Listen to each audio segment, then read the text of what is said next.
कल तक आप लोग सुन रहे थे कि भगवान अगर तुम्हारी इच्छा पूरी करे तो तुम्हें रोना आना चाहिए। होता क्या है कि इच्छा पूरी होती है तो मन बड़े खुशी में आ जाता है, बहुत मन खुश होता है, मेरी ना मर्ज़ी पूरी हो गई। जश्न मनाएगा, प्रसाद बांटेगा, मन इतना खुश हो जाता है। लेकिन ज्ञानवान जो होता है वो कोई इच्छा करता नहीं है।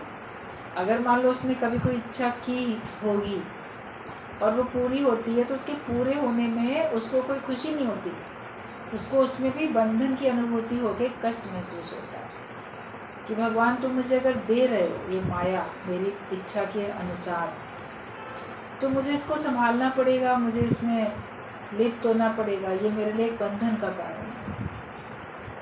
तो इसलिए वो इच्छा करता नहीं, और इच्छाएं अगर कभी की है वो पूरी होती हैं तो उसमें कोई वो खुश नहीं होता। तो अगर भगवान तुम्हारी इच्छा पूरी करे तो तुम्हें ये रोना चाहिए कि मैं तो फ़कीर बना था, तो फिर भी इच्छा की तो भगवान से मिलके एक तो नहीं हो पा रहा हूँ। भगवान इच्छा पूरी करके तुमसे दूर हो जाता है, तो भगवान जो है वो तेरे से फिर जुदा हो गया। तुमने अपने से अलग उसको जाना और तब उससे आपने कुछ मांगा, प्रार्थना की, पूरी हुई। तो अपने से अलग करके जाना तो तुम ही तो उससे दूर हो गए ना भगवान से।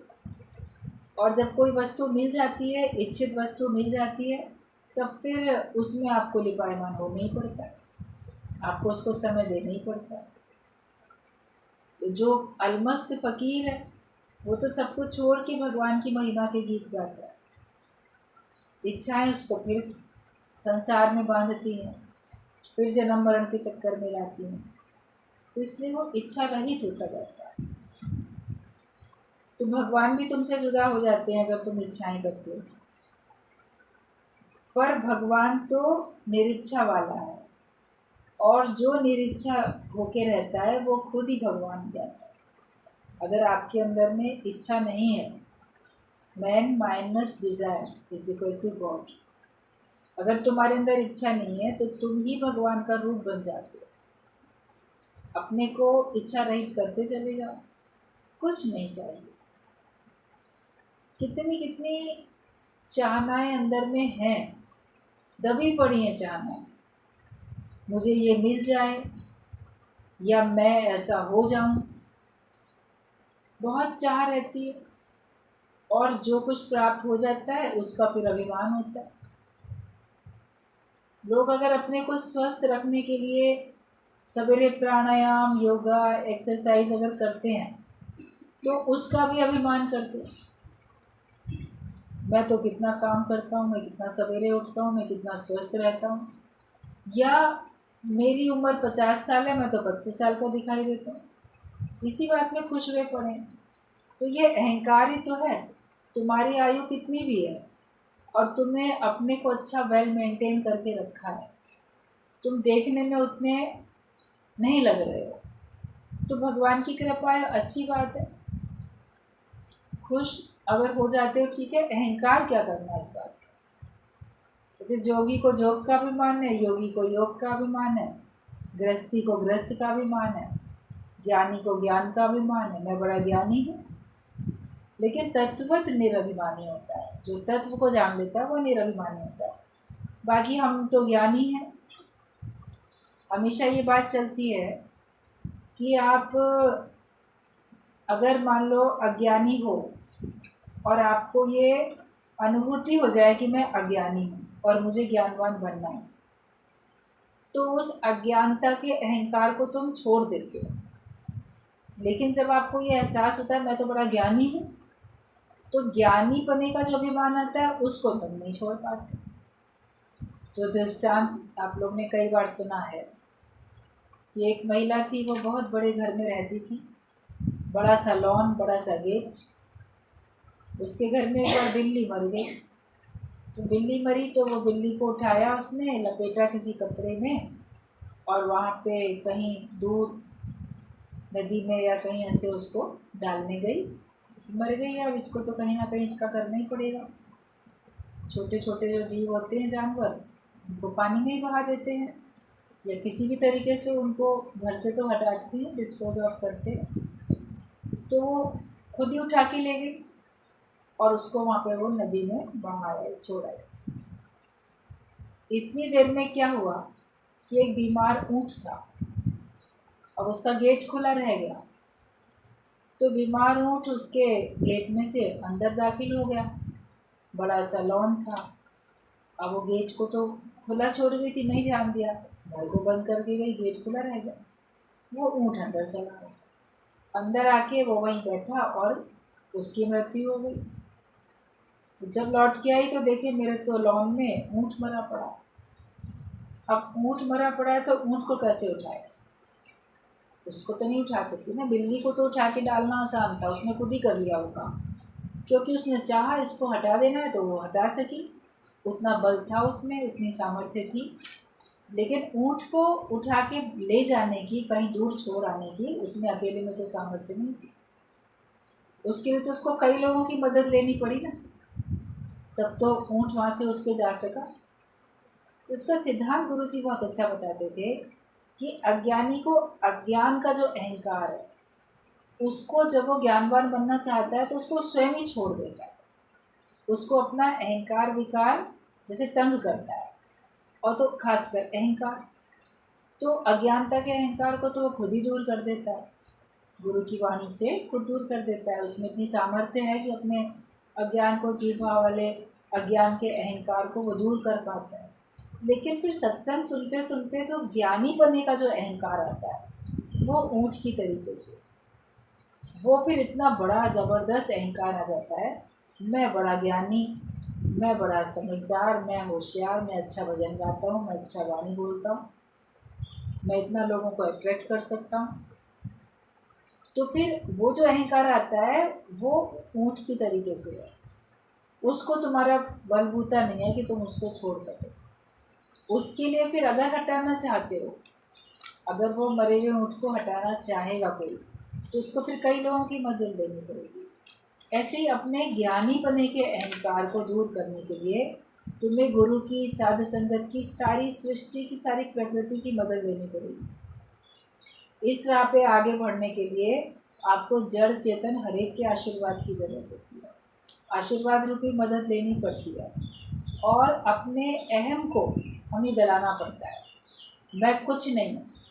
जब ये भाव आप रखोगे और गुरु के शरणागत होके रहोगे, मदद गुरु से मांगोगे, तब तुम्हारा ज्ञानी पने का अहंकार जाएगा। आते तो हैं हम ज्ञानवान होने के लिए, मगर पहले संसार की इच्छाएं थी, उनको ख़त्म किया तो यहाँ पे फिर नई इच्छाएं पनप जाती हैं। मगर इच्छा का तो घोट गला, इच्छा को तुम्हें समाप्त करना है।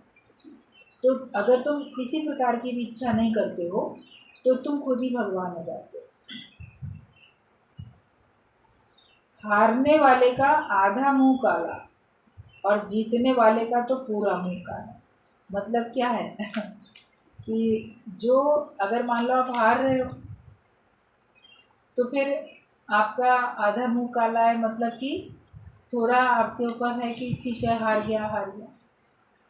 आपको फिर भी लगेगा जीतने में, मैं अब मेहनत करूँगा जीत जाऊँगा।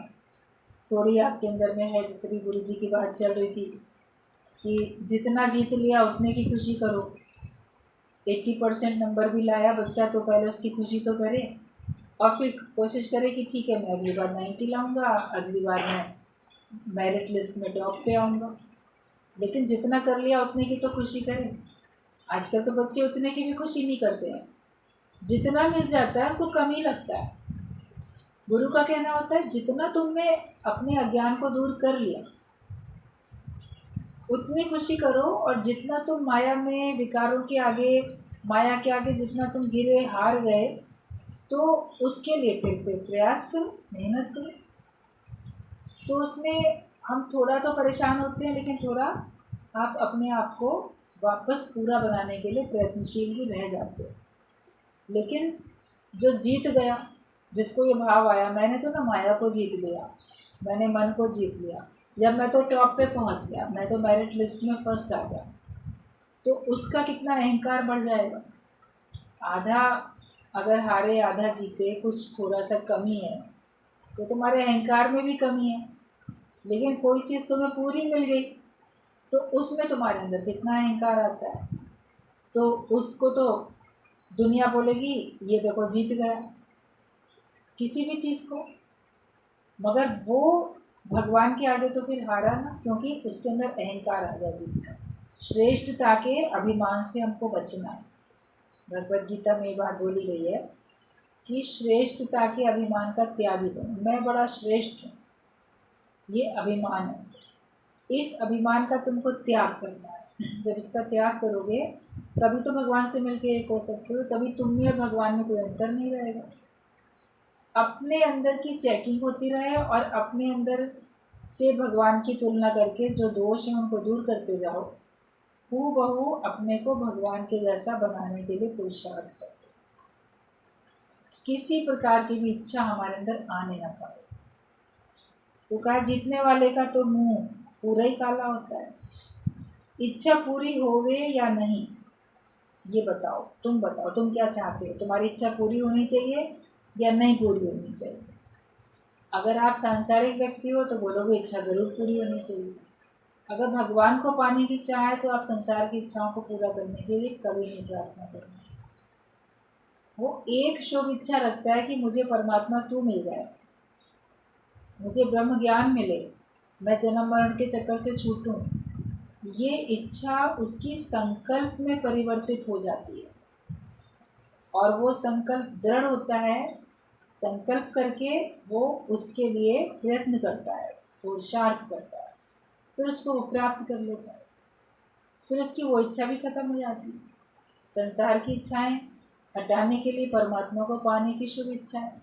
और जब हमें अनुभूति हो गई, हमारे अंदर के सारे दोष निकल गए, तो हम खुद ही भगवान हो गए। अपने अंदर से आप चेक करोगे, आप में भगवान में कोई अंतर नहीं है। तो ही मोही मोही तो ही अंतर कैसा, कोई अंतर ही नहीं है।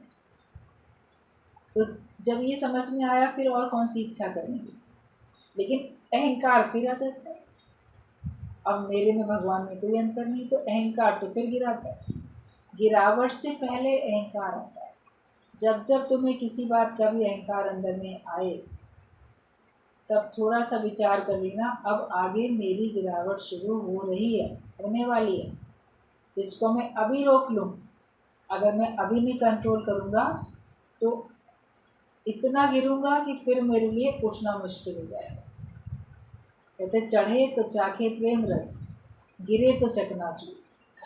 बहुत ऊंचाई पे पहुँच के जब आप गिरोगे तब आपका अधिक नुकसान है। थोड़ा सा चढ़े थे फिर गिर गए तो कम नुकसान है। 4-6 सीढ़ी चढ़ के गिरे कम नुकसान है, थोड़ा सा पहाड़ चढ़ के गिरे कम नुकसान है। एकदम चोटी पे ऊपर पहुँच गए फिर गिरे तो कितना नुकसान। तुम अहंकार तुमको कितनी भी ऊंचाई पे तुम चले गए, वहाँ भी अहंकार तुम्हारा पीछा नहीं छोड़ेगा, वहाँ गिरा देगा तुमको, वहाँ आएगा और तुम्हारी गिरावट होगी। तो तुम ये सोचो, ये बताओ कि तुम्हारी इच्छा पूरी होनी चाहिए कि नहीं होनी चाहिए। मैं अगर मांगूँ तो मांगूँ, तुम ना कुछ देना मुझे। भगवान का भक्त तो ये बोलता है कि मैं इच्छा मान लो कर भी लूँ, मगर भगवान तुम मेरी इच्छा पूरी नहीं करना। हम नादान हैं, हमको अभी जो कुछ हम इच्छित वस्तु पाना चाहते हैं उसमें हमको बड़ा सुख मिलने वाला है, ऐसा समझ में आता है, मेरे लिए वही अच्छा है। लेकिन हमेशा ये बोलो भगवान जो तुम करोगे वो मेरे लिए अच्छा है, गुरु जो तुम फैसला करोगे मेरे लिए वही अच्छा है। मैं अपनी मर्जी से अपना फैसला ना करूँ। पंचों की राय को सर माथे पे रखो, गुरु की आज्ञा को आगे रखो, शास्त्रों के वचनों को आगे रखो, भगवान की वाणी होती है उसको आप आगे रखो, तो फिर आपकी गिरावट नहीं। और भगवान से प्रार्थना करो, भगवान अगर गलती से मैं कुछ मांग भी लूँ तो तुम पूरा नहीं करना, वरना तो मैं तुमसे दूर हो जाऊँगा और फिर भक्त कहाँ रहूँगा, वरना प्रेमी नहीं मजदूर हो जाऊँगा। फिर तो मुझे मजदूरी मिल गई, मैंने भगवान की पूजा की, भक्ति की, कोई भी या साधन यतन तीर्थ दान स्नान कुछ भी किया, बदले में मांग लिया, तो बस उसका उतना ही फल मिला। जो तुमने मांगा मान लो वो मिल गया। तो तुम सोचोगे मैंने इतना सब किया उसका मुझे अनंत फल मिलना चाहिए। अनंत फल कैसे मिलेगा? जब आपने उसका कुछ मांग ही लिया तो वो दे के काम खत्म हो गया भगवान का भी। जो कुछ नहीं मांगता है उसके लिए भगवान हर समय सोचता रहता है, ये कुछ मांग नहीं रहा, इसको और क्या दे दें, इसको और क्या दे दें। इच्छा रहित को तो वो अनिश्चित फल देता है, बहुत देता रहता है। अब वो भगवान की कृपा समझता है, उसको स्वीकार भी भले करता है, उसका सदुपयोग भी करता है, मगर अहंकार नहीं करता। तो अहंकार तुम्हें गिराएगा। तो इच्छा और अहंकार वाला भक्त मेरे को पसंद नहीं। भगवान ने बात बोली है गुरु को भी, इच्छा और अहंकार करने वाले सत्संगी, इच्छा और अहंकार करने वाले भक्त पसंद नहीं। सांसारिक व्यक्तियों को भी इच्छा और अहंकार करने वाले व्यक्ति पसंद नहीं आते।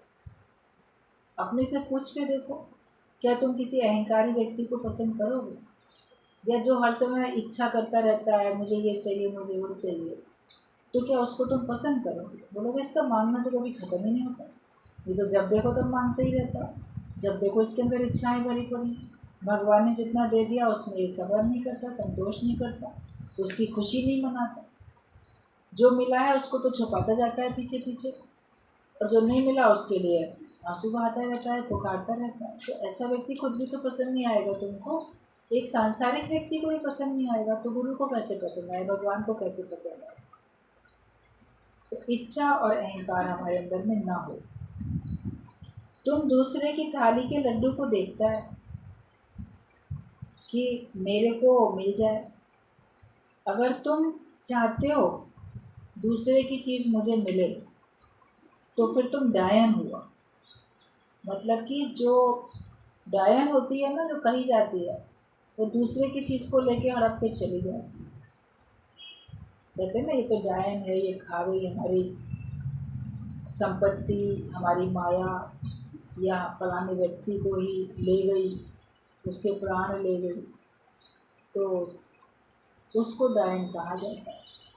तो तुम्हारी दृष्टि में भी अगर दूसरे की संपत्ति घूम रही है और तुम उसको अपनाने की सोचते हो, ये मुझे मिल जाए, तो तुम्हारे अंदर कोई डायन वाली तो प्रवृत्ति हुई। हर एक के अंदर अच्छाई बुराई दोनों है। राम भी है तो रावण भी है, हर एक के अंदर अच्छाई है तो बुराई भी है। अभी दशहरे का त्यौहार सबने मनाया, सबने देखा, लिखा, पढ़ा, सुना कि बुराई पर अच्छाई की विजय हुई, तो विजयादशमी का त्यौहार मनाया गया। तुम्हारे अंदर भी अच्छाई है, तुम्हारे अंदर भी बुराई है। क्या तुम्हारी अच्छाइयों ने तुम्हारी बुराइयों के ऊपर विजय प्राप्त कर ली? अगर कर ली तब तो तुम विजयादशमी का त्यौहार मनाने के हकदार हो। लेकिन तुम्हारे अंदर की अच्छाइयाँ तो दबी रह गई, बुराइयाँ हावी हो गई। बुराइयाँ कितनी हावी हो जाती हैं, जिनकी वजह से तुम दुर्व्यवहार करते हो, गलत कर्म करते हो। तो फिर तुमको विजयादशमी मनाने का क्या अधिकार था? फिर मत बोलना कि हमने दशहरा मनाया, हमने नवरात्रि मनाई, हमने ये किया, हमने वो किया। सब कोई छोटा बड़ा त्यौहार आए और सब घर में बैठ जाएंगे, उन रीति रिवाजों को निभाने के लिए, काम उसी हिसाब से करने के लिए। बाहर से तो सब करते हो, बाहर ज्ञान ध्यान स्नान, अंदर व्यापे लोभ स्वान। अंदर तुम्हारे लोभ लालच है, मैं ये सब कर रहा हूँ तो मुझे मिले। बिना स्वार्थ के कहाँ करते हो? श्राद्ध भी करोगे तो श्रद्धा से नहीं करोगे, लोभ लालच से करोगे, क्योंकि मेरे पितृ लोग जो चले गए वो मेरे को आशीर्वाद दें, वो मेरे से राज़ी रहें, वो मेरे से नाराज़ ना हों, वो खुश रहें। ये तुम्हारे अंदर में लोभ है। इस लोभ के कारण से तुम श्राद्ध भी मना लेते हो, उसी लोभ के कारण से देवी देवताओं की पूजा भी कर लेते हो, उसी लोभ के कारण से तुम सत्कर्म भी करते हो, जो भी कुछ करते हो, रीति रिवाज सब कुछ ना कुछ अंदर में तो लालच है। ये करूँगा तो मुझे ये मिलेगा, मेरी उन्नति होगी, मेरे पास कष्ट नहीं आएंगे, मुझे लोग आशीर्वाद देंगे, देवी देवताओं का आशीर्वाद मिलेगा, पितरों का आशीर्वाद मिलेगा, इनका मिलेगा। जो दिखाई नहीं दे रहे उनका आशीर्वाद चाहिए। पितृगण दिखाई नहीं दे रहे, देवी देवता दिखाई नहीं दे रहे, उनका आशीर्वाद चाहिए। जो सामने दिखाई दे रहे हैं उनका आशीर्वाद नहीं चाहिए क्या? उनके आशीर्वाद के लिए करते हो कोई अच्छा काम, किसी का दिल खुश करने वाला काम करते हो? उनके संग तो ऐसा व्यवहार करोगे कि वो आशीर्वाद नहीं दे, तुम्हें श्राप दे, तुमको मन ही मन में कोस से, मन ही मन में तुम्हें गालियाँ दे। तो जो सामने दिख रहा है उसमें तुम्हें भगवान नहीं दिखता। पत्थर में तो हरि दिखे, इंसान में देख ना पाओ। अपने सुधारक बनो, अपने को सुधारते चले जाओ। तो तुम जब ये देखोगे कि दूसरे के पास क्या है, मेरे पास नहीं है, और वो मुझे मिल जाए, तो ये तुम्हारी गलत प्रवृत्ति है। इस प्रवृत्ति से तुरंत अपने को बचा लो। गुरुजी ने भी वाणी में बोला ना कि अपनी गलती दिखती है तो उससे तुरंत हट जाओ, उसको तुरंत दूर कर लो, बिना सोचे विचारे। ये गलती है, ये कमी है, इसको मुझे अभी दूर करना है, उसको तुम तुरंत दूर करो, तब तुम्हारा काम बनेगा। अपने अंदर कोई खोट, कोई गलती दिखी तो उसको रहने मत दो, उसको उसी समय निकाल दो। अभी घर में कोई सांप निकल रहा है तो उसको उसी समय तो निकाल दो कि नहीं ये सर्प है, कहीं हमें डस सकता है, कोई बिच्छू है हमें डस सकता है, तो उसको तो उसी समय निकाल दोगे। और जो तुम्हारे अंदर में खोट है वो भी तो तुमको डस रहा है, वो किसी भी समय तुम्हारे ऊपर हावी कोई सा विकार हो सकता है, तो उसको तो उसी समय निकाल दो। जब तुम्हें समझ में आए अपनी भूल, अपनी गलती, तो उसको तभी दूर करो। तो तुम दूसरे की थाली के लड्डू को अगर देखते हो कि ये मेरे को मिल जाए, तो तुम डायन हुआ करो। मनुष्य मत कहलाना अपने आप को, मन में समझना कि मेरे अंदर ऐसी डायन वाली प्रवृत्ति है। कबीर मन निर्मल भया जैसे गंगा नीर, तो पाछे लागा हरि फिरे कहत कबीर कबीर।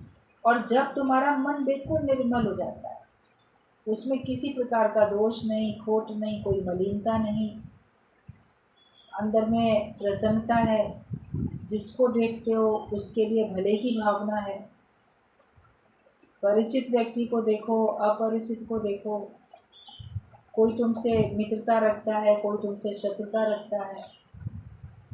सामने आते हैं मित्र भी, शत्रु भी, भले आप शत्रुता नहीं रखते मगर आपसे शत्रुता रखने वाले लोग होते। तो आपके सामने कोई भी आए, आपके अंदर से दृष्टि जब पड़े उसके ऊपर, तो उसके लिए भले की भावना है। भगवान इसका भी उद्धार हो, इसका भी कल्याण हो, इसको भी सदगति मिले, इसको भी सद्बुद्धि मिले, ये भी सही हो जाए, इसको भी तुम्हारी भक्ति मिले, इसके मन में भी ज्ञानवान होने की भावना पनप जाए, इसको तुम्हारा रास्ता मिल जाए। अच्छे कोई विचार आए ना किसी को भी देख के, तब तुम मनुष्य हो, और तब तुम्हारा मन समझो निर्मल है। लेकिन मन में किसी को देख के गलत विचार आते हैं तो तुम्हारा मन फिर निर्मल नहीं है। और जिसका मन बिल्कुल निर्मल हो जाता है वो तो इतना योग्य बन जाता है कि भगवान भी उसके पीछे पीछे उसका नाम लेके घूमता है कि मुझे तेरी ज़रूरत है। अभी तो हमें भगवान की ज़रूरत है, लेकिन फिर एक स्थिति ऐसी आती है कि भगवान को हमारी ज़रूरत है। अपने को इतना लायक बनाओ कि भगवान को तुम्हारी ज़रूरत पड़े। कई कंपनी होती हैं, कई जॉब होती हैं, कई पोस्ट ऐसी होती हैं कि उनको एक कुशल व्यक्ति की ज़रूरत होती है। घरेलू भी कभी आपको किसी को एम्प्लॉय करना होता है, तो आपको जिस फील्ड में भी आप किसी को रखना चाहते हो उसमें वो एक्सपर्ट हो, परफेक्ट हो, ताकि वो आपका काम कर सके। तो भगवान को भी तो ऐसे भक्तों की आवश्यकता है, तलाश है, जो भगवान के सहयोगी बन के भगवान का कार्य कर सके। इतना अपने को एक्सपर्ट बनाओ, इतना योग्य बनाओ कि भगवान भी तुम्हारे पीछे पीछे घूमे, कि तुम उसके साथ रहो और तुम उसका कार्य करो, तुमको देख के पसंद है। पीछे पीछे घूमने का मतलब है कि वो तुम्हारी सारी संभाल करे, तुमको देखे, तुमको प्रेम करे, तुमको अपना के तुम्हारे संग संग रहे। तो ऐसी भक्ति अपने अंदर में धारण करो, वो तब होगी जब तुम्हारे मन में किसी प्रकार का खोज नहीं। तुम सोचते हो कि तुम निरीच्छा होंगे तो तेरे को ना प्यार मिलेगा ना कोई पदार्थ मिलेगा। हम इच्छा नहीं करेंगे तो शायद भगवान हमें कुछ देगा ही नहीं, या गुरु भी हमको प्रेम भी नहीं देगा, संसार वाले हमको प्रेम नहीं देंगे। कि हम अगर इच्छा करेंगे तो हम सोचते हैं कि हमको कुछ मिलेगा ही नहीं। तुम इच्छा नहीं करोगे, भगवान तुमको भर भर के देगा। जितना तुम इच्छा कर रहे हो उससे कहीं अधिक तुमको मिलेगा, ये तो पूरा विश्वास करो। कि भगवान तुमको कितना कुछ देने वाला है। तो तुम ये सोचते हो कि तुम अगर निरीच्छा बन जाओगे तो तुमको ना प्यार मिलेगा ना कुछ पदार्थ मिलेंगे, लेकिन तब भगवान तुम्हें अपने से मिला के एक कर देगा। जब तुम इच्छा रहित हो जाओगे तब तो तुमको भगवान अपने से मिला के एक कर देगा। तुम्हारी वो स्थिति बन जाएगी, तुम्हें किसी चीज़ की चाह नहीं रहेगी, तुम्हारे अंदर कोई अभाव ही नहीं रहेगा। जब अभाव की अनुभूति होती है तो आप चाहते रहते, इच्छा करते रहते, लेकिन जब अंदर भरपूरता आई, अंदर तृप्ति आई, तो फिर आपको कुछ अब ज़रूरत ही नहीं, मुझे अब और किसी की दरकार ही नहीं, मुझे कुछ चाहिए ही नहीं। फिर भगवान देता है तो उसका प्रसाद है, स्वीकार है, उससे अपना और सबका भला करते चलते। इच्छा रहित वाले को भगवान स्वयं मिल जाता है, और जिसको भगवान मिलेगा उसे सब मिल जाएगा। एक एक पदार्थ लेके आप खुश हो जाते हो भगवान से दूर। लेकिन जो समझदार है, होशियार है, दासी होशियार थी। राजा जब बाहर जा रहे थे दूसरे राज्य में, रानियों से, दासियों से, दास नौकर चाकर सबसे पूछा तुम्हारे लिए क्या लाए, क्या लाए, वहाँ से अपनी अपनी पसंद की चीज़ें बताई, मेरे लिए वहाँ से ये ले आना, वो ले आना। एक बिल्कुल चुप रही, उसने कहा तुम बताओ तुम्हारे लिए क्या लेके आए। वो कुछ नहीं बोली, निगाह नीचे की खड़ी रही, नहीं बोली। राजा को तो देर हो रही थी, चले गए। बोले इसी ने नहीं बताई अपनी फरमाइश, बाकी सबने बता दी। गए, वहाँ से बहुत सारे उपहार लेके आए, और जिन्होंने जो मांगा था वो भी, उसके अलावा भी बहुत कुछ ले आए। जिसने जो मांगा था उनको वो दिया। फिर और भी बहुत कुछ ले आए थे। फिर पूछते तुमने कुछ कहा नहीं था, बताओ तुमको क्या चाहिए। मेरे पास बहुत कुछ है, जो मांगोगी वो तुम्हें दे देंगे। तब कहती है कि ठीक है, जो मांगूंगी वो आप मुझे दे देंगे। बोले हाँ, मैं तो वचन देता हूँ, मैं राजा हूँ, तुम जो कहोगी मैं तुमको दे दूँगा। आगे बढ़ी, उसने राजा के ही सर पे हाथ रख दिया कि मुझे तो आप ही चाहिए। अब वचनबद्ध था राजा, उसको उसने अपना लिया। बोला ठीक है, मैं तुम्हारा बन गया, उसको अपनी रानी बना लिया। तो उसको क्या कमी रही? किसी ने हार मांगा, किसी ने चूड़ी मांगी, किसी ने कुछ और मांगा। रानी बनने के बाद तो सब कुछ उसे अपने आप ही मिला ना, फिर तो उसे कोई कमी नहीं रह गई। भगवान का भक्त होशियार होता है उस दासी की तरह, वो भगवान से भगवान को मांग लेता है, और जिसके पास भगवान है उसके पास कोई कमी नहीं रहती, उसको सब बहुत मिलता रहता है। इसलिए वो समझदार होशियार भक्त बनो, चाह करके हम भगवान से दूर हैं और लॉस में। इच्छा रहित होकर बैठेंगे तो हम अधिक फायदे में हैं, इस बात को समझ जाओ। तो तुम सोचते हो इच्छा नहीं रखेंगे तो तुमको कुछ नहीं मिलेगा, लेकिन तब तुम्हें भगवान अपने से मिला के एक कर देगा। इच्छा वाले तो दर दर पे रोते हैं, लेकिन निरीच्छा वाला तो प्यार भी लेके लेके थक जाता है। इच्छा वाले तो हर दर पे जाके रोएंगे, मतलब शिकवे शिकायत करेंगे। इस मंदिर में जाके मत्था टेका, अपने जो भी कमियां थी उनका रोना रोया भगवान के आगे। दूसरे मंदिर में गए, वहाँ पे अपना कमियों का रोना रोया भगवान के आगे। कहीं चले जाएंगे, मंदिर में, मस्जिद में, गुरुद्वारे में, किसी मज़ार पे, किसी कहीं जहाँ जाएंगे वहाँ रोना ही रोते हैं उसके आगे।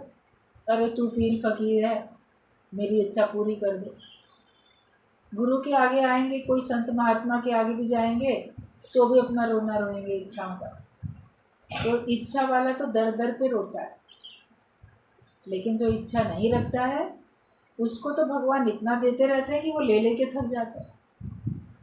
कभी मान लो आप ऐसा देखो कि कोई फंक्शन है, कोई त्यौहार है, आपके पास लोग बहुत आए हैं मिलने के लिए, आपका जन्मदिन है या कोई और त्यौहार है, आपको गिफ्ट मिलती जा रही है, आप एक हाथ से ले रहे हो, उसको मुस्कुरा के थैंक यू बोल रहे हो, किनारे रख रहे हो तो रख रहे हो, लेकिन इतना मिलता जाए कि आप ले लेके थक जाओ, आपके हाथ थक जाए ले लेके मैं रख रहा हूँ, लेके मैं रख रहा हूँ, थैंक यू बोल बोल के थक जा रहा हूँ, मुस्कुरा मुस्कुरा के थका जा रहा हूँ, गालों में दर्द हुआ जा रहा है मुस्कुराने से। इतना अति अगर हो जाए, कभी कल्पना करके देखो वो स्थिति आ जाए तो भगवान इच्छा जो नहीं करता है उसको इतना देता है, इतना देता है कि वो लेके भी थक जा रहा है कि भगवान कितना दोगे। रखने की भी जगह नहीं, संभालने की भी जगह नहीं, बांटने के भी समय नहीं मिल पा रहा है। अभी तो तुम ही इतना दिए जा रहे हो।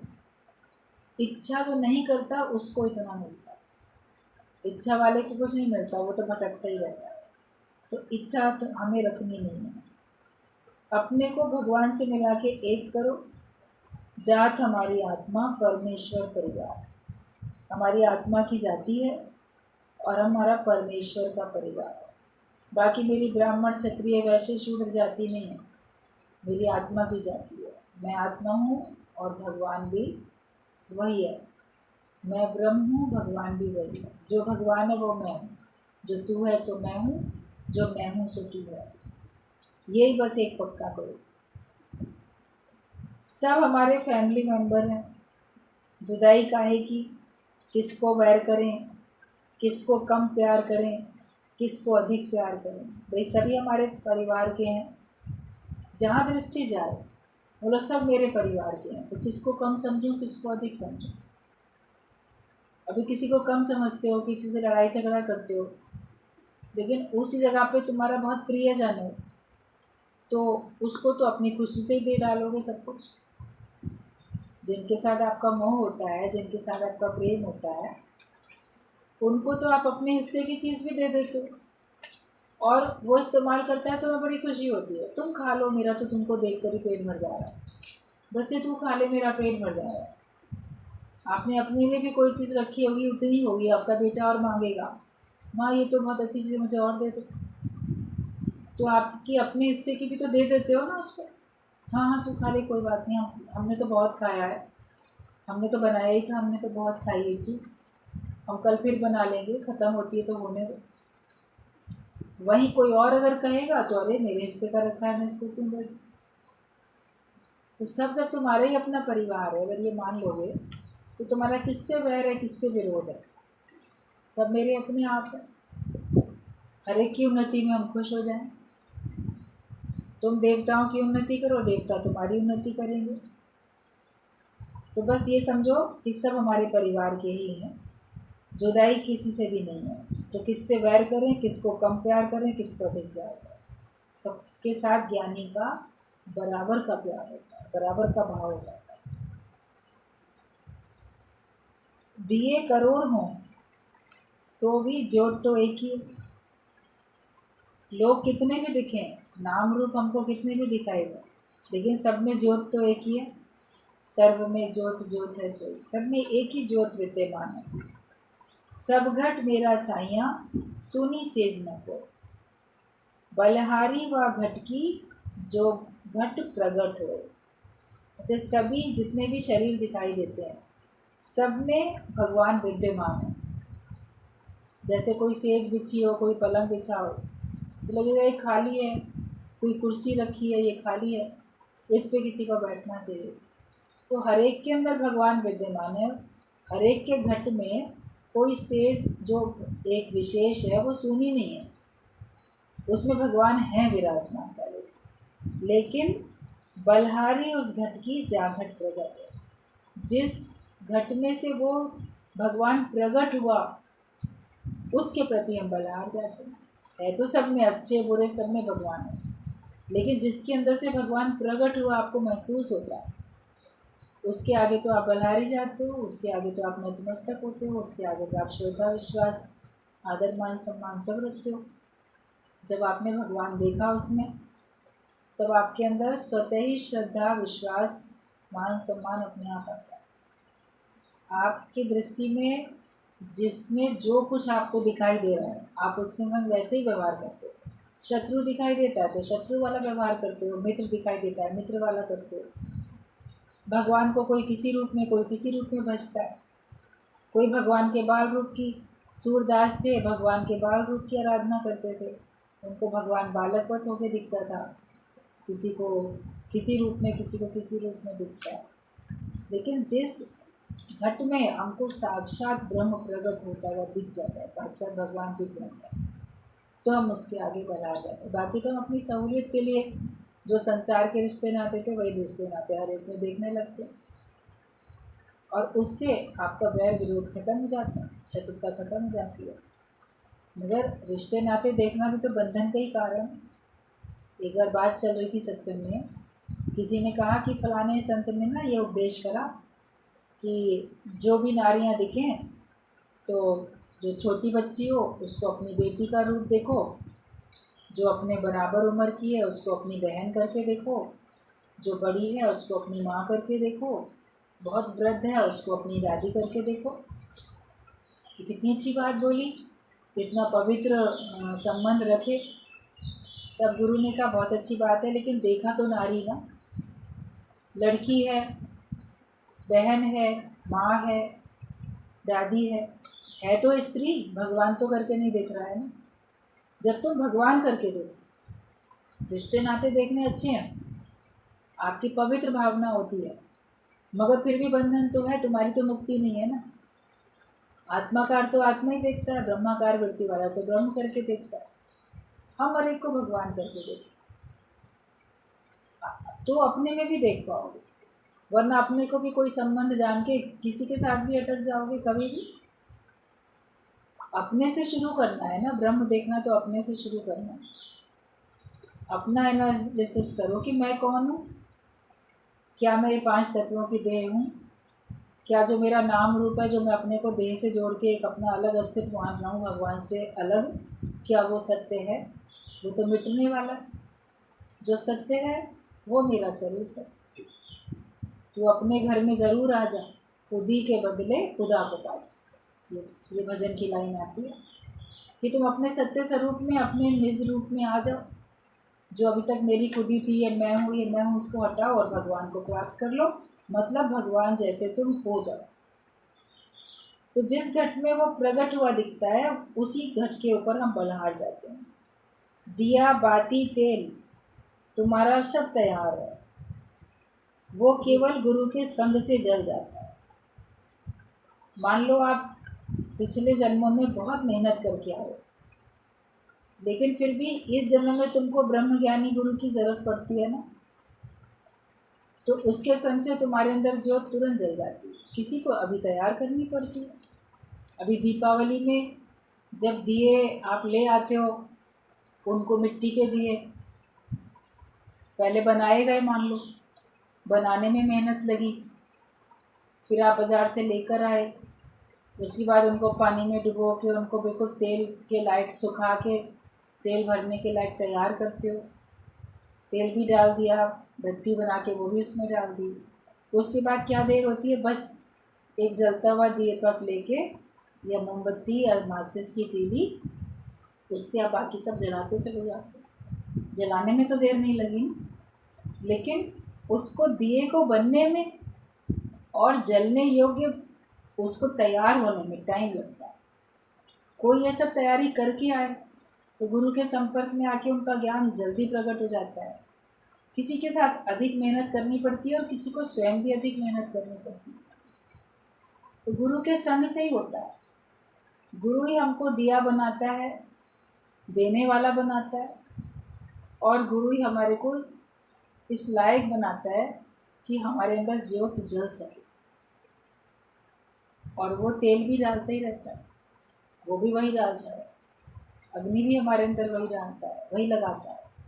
तो वो कार्य सब गुरु के द्वारा ही होता है। तो सब तैयार है, लेकिन गुरु के संग से दिया जल जाता है। जब तक तुम अपने को अकेला समझते हो, अकेले हो तो दुखी हो रहे थे, लेकिन जब समझो कि भगवान मेरे साथ है तो फिर आपका दुख चला जाएगा। सबकी प्रारब्ध पहले से बनी पड़ी है, तुम्हें दुखी होने की ज़रूरत नहीं। हर एक की प्रारब्ध, हर एक का भाग्य पहले से बना पड़ा, तो तुम्हें दुखी और परेशान होने की आवश्यकता नहीं। तुम्हारा भी भाग्य जो है वो बना हुआ है, शरीर का जो भी लेन देन हिसाब किताब है वो बना हुआ है, और तुमको परेशान होने की, दुखी होने की ज़रूरत नहीं। तुम अपने को परमात्मा से मिला के एक करना है, उसका रूप बनना है। बस केवल वही एक विचार रखो, हर समय सिर्फ ज्ञान के विचार रखो, और कोई विचार आए तो उनको अपने अंदर से निकालते चले जाओ। यही मेहनत करनी है, और कोई मेहनत नहीं करनी। भगवान का ही भाव रखो, बाकी सारे भाव तुम्हारे खत्म हो जाए।